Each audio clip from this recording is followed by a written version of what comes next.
다양한 삶의 고백 있는 간증 프로그램 오직 주만이의 김명인입니다. 오늘은 날이 좋아서 좋았고 또는 어떤 날은 날이 흐려서 좋았고 이처럼 모든 날이 다 좋았다라는 말을 들으면 여러분들 어떤 기분이 드시나요? 누군가는 속이 편하니까 저런 말이 나온다며 불평을 늘어놓을 수도 있겠죠. 우리는 일어나는 순간부터 정말 수많은 문제들과 직면하게 됩니다. 그럼에도 오늘 하루는 우리 주님이 내게 주신 가장 복되고 즐거운 날이다 생각해 보시면 어떨까요?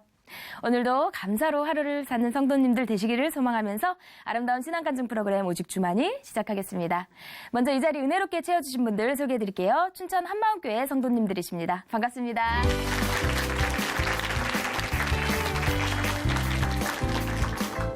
네, 오늘 오직 주만이에서 소개해드릴 첫 번째 출연자는요. 네, 어린 시절 식당을 하셨던 이 바쁜 부모님들로 인해서요. 혼자 있는 시간이 참 많았다고 합니다. 자연스럽게 많은 것을 혼자 해결해야 했다고 하는데요. 오빠를 학교에 보내는 일까지도 도맡아 했다고 하니까 정말 대단하죠.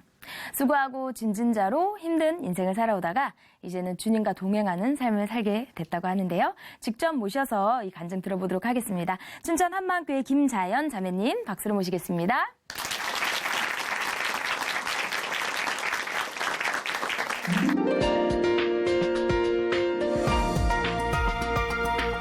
안녕하세요. 춘천 한마음교회 김자연입니다. 저는 모든 것을 혼자서 결정하고 혼자서 해결하며 살았어요. 그런데 살면 살수록 수고하면 수고할수록 더 무거운 짐을 지게 되더라고요. 그렇게 수고하고 무거운 짐진 자로 힘든 삶을 살다가 부활하신 예수님을 만나 마음의 참심을 얻고 공동체와 함께 기쁨으로 살게 된 간증을 나누려고 합니다. 우리 부모님께서는 식당을 하셨어요. 바쁜 부모님으로 인해 저는 혼자 있는 시간이 많아졌고 무엇이든 스스로 하는 법을 배우게 되었어요. 어렸을 때부터 혼자 일어나 머리를 하고 옷을 입었고 심지어 오빠 책가방까지 챙겨 등교를 시켰어요.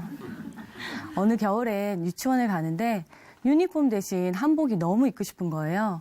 혼자서 색동저고리 한복을 곱게 차려입고 유치원에 다녀와 엄마께서 몹시 당하신 적도 있었어요.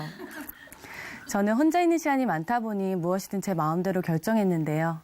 친구네 집에 가고 싶으면 가고 놀고 싶으면 놀고 텔레비전도 보고 싶은 대로 보았어요. 내 마음대로 할 수 있으니 세상 편하고 좋더라고요. 가끔은 바쁘신 부모님을 대신해 장도 혼자 보았는데요. 선거 유세라다 하듯 이 가게 저 가게를 돌아다니며 인사를 하고 물건을 사고 음식도 얻어먹었어요. 어느새 시장에선 저를 모르면 간첩이라 할 정도로 유명한 꼬마였습니다. 혼자서 뭐든 잘하는 저를 부모님은 대견해 하셨고 칭찬해 주셨어요. 저도 스스로 무언가를 해냈을 때 큰 성취감을 느꼈고 더 독립심이 강한 아이로 자랐어요. 제가 중학교 2학년이 되었을 때 우리 가족은 미국으로 이민을 가게 되었어요. 모든 것들이 낯설고 힘들었지만 말이 통하지 않는 것이 가장 답답하더라고요. 혼자서 할 수 있는 일들도 말이 통하지 않으니 누군가에게 통역을 부탁해야 하는 것이 너무 불편했어요. 그래서 언어의 장벽을 넘기 위해 대형마트에서 아르바이트를 시작했어요. 방과 후 가게에 나가 손님들의 물건을 싸는 것을 도와주며 영어로 대화하는 법을 배웠어요. 제가 하는 일은 무척 간단했는데요. 손님이 물건을 계산하면 종이백이요 비닐봉지를 물은 후 원하는 것에 물건을 담아주는 거였어요. 처음엔 이 두 마디 영어를 하는 것이 심장이 터질 듯한 공포였어요. 손님이 혹시나 제 발음을 못 알아들을까 봐요. 어쩌다 손님이 What? 하고 되물으면 얼른 도망치고 싶었어요. 나중에 알게 된 것은 제 발음의 문제가 아니라 자신감이 없는 제 목소리가 너무나 작아서 그랬다고 하더라고요. 그래도 매일 반복적으로 영어를 하다 보니 나중엔 손님들과 웃으며 대화를 나눌 만큼 발전하였고 아, 내가 노력하면 되는구나 하는 자신감이 생겼어요. 이렇게 저는 저 나름대로 혼자서 미국 생활에 잘 적응해가고 있었어요. 그러다 제게 감당하기 힘든 일이 생겼는데요. 바로 엄마의 간암 위암 말기 판정이었어요. 처음엔 믿을 수 없었지만 시간이 흐를수록 진짜 엄마가 죽을 수도 있다는 사실이 너무나 두렵기 시작했어요. 그래서 그때부터 하나님을 애타게 찾았습니다. 하나님, 하나님이 진짜 살아계시다면 제 기도를 한 번만 들어주세요 하며 안지나 서나 엄마를 살려달라는 기도를 드리고 또 드렸어요. 하지만 엄마는 3개월밖에 살지 못한다는 진단을 받고 43세의 짧은 생을 마감하셨어요. 엄마의 죽음은 제 인생에서 가장 큰 충격이었어요. 엄마의 빈자리가 저에게 너무나 크게 느껴졌어요. 하지만 전 그 충격이 가실 새도 없이 더 악바리처럼 살아야 했어요. 엄마가 없는 불쌍한 아이로 바라보는 동정의 시선들이 너무 싫었거든요. 그래서 대학교를 다니면서 아르바이트를 2군데씩 하며 학비는 물론 월세, 생활비, 자동차 할부금까지 한 달에 300만 원 정도 드는 생활비를 스스로 해결했어요. 집에는 당장 먹을 쌀 라면이 없어 굶는 적도 많았지만 저의 가장 친한 친구조차도 저의 이런 사정을 알지 못했어요. 이렇게 힘든 시간을 보내면서도 제가 의지할 것은 나 자신뿐이어서 혼자서 이를 악물고 꿋꿋이 살았어요. 저는 심지어 결혼도 혼자서 결정하고 아빠에겐 통보만 했는데요.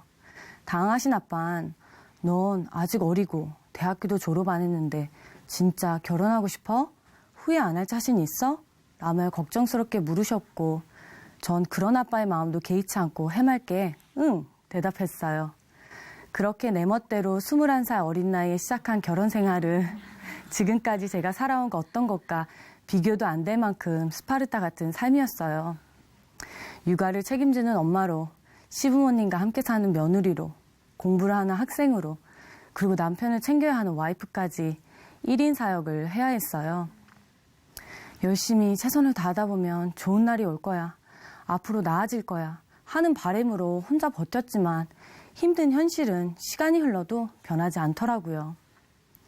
더군다나 시부모님께 얹혀 살다 보니 무엇이든 제 마음대로 결정할 염치가 없었어요. 외출을 하는 것도 아기 물건을 사는 것도 사소한 것 하나하나까지 다 여쭤보고 허락을 받아야 했어요. 도저히 더 이상은 안 되겠다 싶어 아무런 준비도 없이 분가를 결정했어요. 당시 남편도 시부모님도 4살, 2살밖에 안 된 어린아이들을 데리고 분가에서 장사를 하는 것을 걱정하셨는데요. 저는 나약한 모습을 보이고 싶지 않아 밤낮으로 열심히 일했습니다. 그런데 산 넘어 산이더라고요.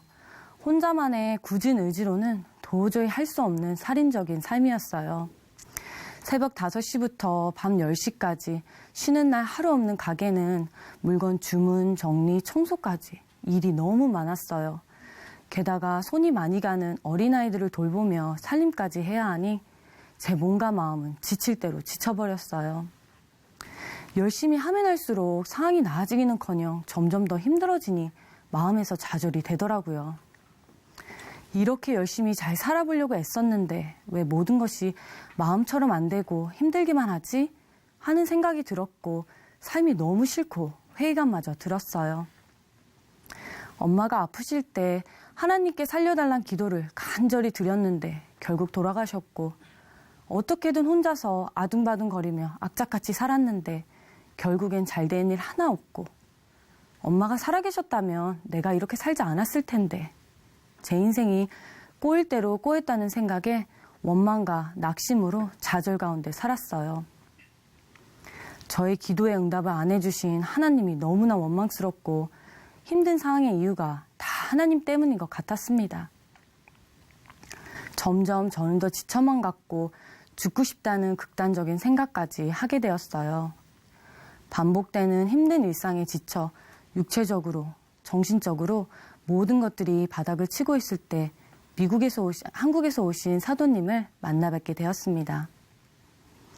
처음 만났지만 왠지 낯설지 않고 편해서 제 마음속 이야기를 털어놓게 되었고 그렇게 2-3번 만났을 때 사도는 자연이는 하나님을 믿니? 물으셨고 저는 네, 대답했어요. 그러자 하나님이 계시다는 것을 어떻게 증명할 수 있어? 하시는 거예요. 저는 생각지도 못했던 질문에 말문이 막혀버렸어요. 그러자 사도행전 17장 말씀을 찾아주시면서 하나님께서 모든 사람들에게 믿을 만한 증거로 부활을 주셨다는데 왜 부활이 그 증거인지 처음엔 알지 못하겠더라고요. 저는 부활이 왜 하나님이 주신 증거인지 고민하기 시작했어요. 그러던 중 요한복음 2장을 읽는데 죽은 자 가운데서 살아나신 후에야 제자들이 말씀하신 것을 기억하고 성경과 예수님이 하신 말씀을 믿었더라 라고 하는 말이 너무 놀라웠어요. 죽은 자 가운데서 살아나신 후에야. 제자들은 예수님과 3년 동안 동고동락하며 수많은 기적들을 보았음에도 예수님이 로마 병정들에게 잡히셨을 때 죽음이 두려워 다 도망갔지만 예수님이 십자가에서 죽으시고 살아나신 후에야 비로소 제자들이 목숨까지 기꺼이 내놓을 수 있는 확신을 가지게 되었고 그 확신은 오직 예수님이 부활하셨다는 사실이었어요. 부활하신 이분이 누구신지 확인된 순간 의심 많던 제자 도마가 그의 손에 못자국을 보며 내 손가락으로 그 못자국에 넣으며 내 손으로 그 옆구리에 넣어보지 않고는 믿지 아니하겠노라 라고 했는데 부활하신 주님을 직접 만난 순간 나의 주, 나의 하나님이시라 고백했을 때 저에게도 도마와 같이 예수님이 더 이상 막연한 신이 아닌 부활의 증거로 지금도 살아계신 하나님이란 사실이 실제가 되었어요. 그 현장에 내가 동일하게 처음으로 부활하신 주님 앞에 서게 되었고 그제서야 모든 성경 말씀에 아멘이 되었습니다. 십자가에서 죽으신 예수님이 하나님이시구나. 성경대로 죽으시고 성경대로 부활하신 예수님이 바로 하나님이시구나. 부활이 모든 사람들에게 주신 믿을 만한 증거라는 것이 선명해졌어요. 그 순간 나의 모든 의심들이 떠나가고 부활하신 주님을 만난 감격과 평강으로 나의 마음에 가득 찼습니다. 부활을 통해 나를 대신해 죽으신 예수님이 누구신지가 알아지니 지난날 저의 모습들의 실상이 보였어요. 전 그 순간 처음으로 내가 지은 죄가 전능자가 대신 죽어야 할 만큼 무서운 죄라는 사실에 그대로 엎어져 통곡할 수밖에 없었어요. 제 마음에 하나님은 없었어요. 온통 제가 주인 되어 살았더라고요. 이런 나를 위해 죽으시고 부활로 믿을 만한 증거까지 주셨는데도 내 멋대로 예수님의 존재를 생각하고 단정지었습니다. 나의 마음에 예수님을 주인으로 인정하지 않았습니다. 교회를 다니는 행위로 충분하다고 스스로 판단했고 내가 주인된 삶을 살며 입술로만 믿는다고 했어요. 죽음 앞에 도망갔던 도마의 모습이 바로 저였습니다. 그리고 그동안 내가 혼자 모든 짐을 짊어지고 힘들게 살아온 이유도 지금껏 교회를 열심히 다닌 이유도 다 내 삶이 좀 나아지지 않을까 하며 나의 욕심만을 채우기 위한 기복 신앙이었던 거예요. 하나님이 내가 한 기도에는 응답해 주시지 않고 온갖 시련만 주셨다는 생각에 오히려 나 스스로를 불쌍한 인생이라 여기며 피의식 속에 살았어요. 하나님을 그동안 속으로 얼마나 원망했는지 몰라요. 엄마의 빈자리도 어린 나이에 일에 매여서 힘든 인생을 사는 것도 다 하나님이 저에게 주신 고난이라 여기며 살았어요. 하나님께서는 죽어 마땅한 이 죄인을 대신해 예수님을 죽이셨습니다. 그런데 전 그 예수님을 버렸습니다. 하나님 아버지 앞에 차마 용서를 구할 염치도 없는 저는 죄인 중에 죄인이었어요. 하나님 아버지, 이 무지했던 죄인을 부디 용서해 주세요. 제가 여태껏 예수님을 믿지 않고 내가 주인 되어 나의 욕심만을 위해 남을 원망하며 살았습니다. 다시는 내가 주인 되어 살지 않겠습니다. 이제는 예수님이 나의 주, 나의 하나님이십니다. 고백하고 예수님을 마음에 영접했습니다.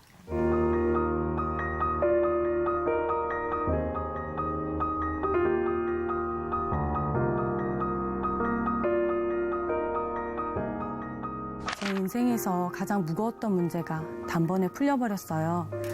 전 엄마를 잃었다는 너무나도 큰 상실감과 허전함으로 가득했었어요. 그리고 엄마의 일을 평생 아픈 기억으로 가슴에 응어리로 아는 채 살 거라고 생각했어요. 하지만 부활을 통해서 영원한 것에 눈이 떠지니 엄마의 죽음으로 하나님을 원망했던 마음이 눈 녹듯이 사라졌어요. 엄마께서 돌아가시기 전에 복음을 듣고 예수님을 마음에 영접하셨거든요. 부활로 다시 만날 소망이 있기에 영원히 함께하게 될 그날이 더 기대가 됩니다. 예수님의 부활이 엄마의 부활이고 나의 부활임이 너무나 확실하니 감사 또 감사할 뿐입니다. 지금도 저의 피곤한 삶의 스케줄은 변한 것은 없어요. 하지만 더 이상 혼자서 바둥거리며 애쓰는 삶이 아닌 예수님과 함께 동행하며 기쁨으로 순종하는 삶을 살고 있는데요. 예전엔 새벽 4시 반에 알람이 울리면 일을 가는 것이 너무 싫어서 눈 뜨자마자 짜증부터 났어요. 그런 인테리어 디자인을 전공했는데 가게에서 일을 하는 것이 늘 속상했거든요. 그런데 지금은 내가 어디 가서 이 많은 영혼들을 매일 만나고 복음을 전할 수 있을까 생각하니 지금 하는 이 일이 너무나 귀하게 보여요. 가게에서 가스펠을 틀어놓고 웃는 얼굴로 손님들을 대하며 기회가 있을 때마다 복음을 전하고 있어요. 저희 가게 손님 중에 가장 기억에 남는 손님이 있는데요. 바로 제프라고 하는 미국 아저씨예요. 지나던 길에 커피를 사러 들렸다 가스펠이 흘러나오니 저에게 크리스찬이냐고 물어보는 거예요. 저는 Yes, Jesus is my Lord, my God 대답했어요. 저의 대답에 머뭇거리다가 물어보더라고요. 왜 믿는다는 사람들이 교회 안에서도 서로 판단, 정죄하고 그런 것 같나요? 그래서 전 부활하신 예수님을 전해서 진정한 회개를 통해 예수님이 각자의 주인이 되시면 그런 일이 없을 거라고 말해주었는데요. 제프 아저씨는 그 말이 맞다고 하시면서 3시간이나 떨어진 곳에 사셨지만 저희 작은 교회 예배에 참석하셨어요. 지체들과 복음으로 함께 교제하는 기쁜 시간을 가졌어요. 그리고 꼭 한번 자기 교회에 와서 초대교와 동일한 이 복음을 나누어 달라고 부탁하셨어요. 저는 지체들과 함께 제프 아저씨 교회를 방문했고 복음을 전하고 함께 나눔의 기쁜 시간을 가졌어요. 저는 이 일을 계기로 많은 사람들이 간절한 마음으로 진리에 목말라 있다는 것을 깨닫게 되었어요. 그래서 때를 얻든지 못 얻든지 복음을 전해야 사람들이 들을 수 있다는 것을 알게 되었어요. 지금은 작은 교회 지체들에게 기도 제목을 알리고 매일 새벽 말씀에서 좋았던 것들을 서로 나누며 하루를 시작해요. 작은 교회 예배 때는 함께 음식을 만들기도 하고요. 미국 지체들을 위해 말씀을 영어로 번역하여 함께 나누고 있어요. 그리고 가장 큰 변화는 저희 작은 교회 리더인 신우이와 세상의 편견을 뛰어넘는 관계를 가지게 되었다는 거예요. 친정엄마가 없다는 열등감에 더 이상 상심하지 않고 신우이와 복음으로 참된 가족이 되었고 마음을 터놓고 의지하는 사이가 되었어요. 더 이상은 혼자서 아둥바둥하는 삶이 아닌 영원한 하늘나라의 가족들과 함께하는 행복한 삶을 살고 있어요. 무엇이든 이제 혼자 하려 하지 않고 공동체와 나누고 함께하니 너무 든든해요. 그리고 영혼을 살리는 사명자가 된 것만으로 가슴 벅찬 삶을 살고 있고요. 날마다 영원한 것에 산소망을 두니 제 삶은 시간이 갈수록 더 풍성해지고 있어요. 더 이상 혼자가 아닌 예수님과 함께 공동체와 함께하는 삶을 허락하신 하나님께 무한한 감사를 올려드립니다. 예수는 나의 주. 감사합니다.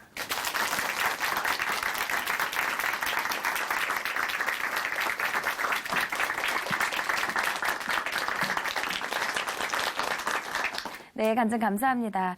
힘들고 답답한 일들 속에서도 나를 향한 주님의 간섭하심과 세밀한 터치를 느낄 때면 그 사랑 때문에 기뻐하고 찬양을 하게 됩니다.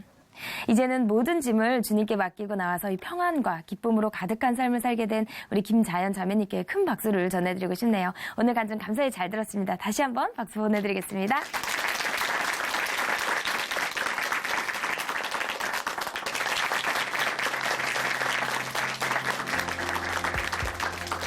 하나님 하나님으로 인해 변화된 삶의 고백이 있는 간증 프로그램 오직 주만이 오늘은 여기까지입니다. 지금까지 함께해 주신 분들은요. 춘천 한마음교회 성도님들이었습니다.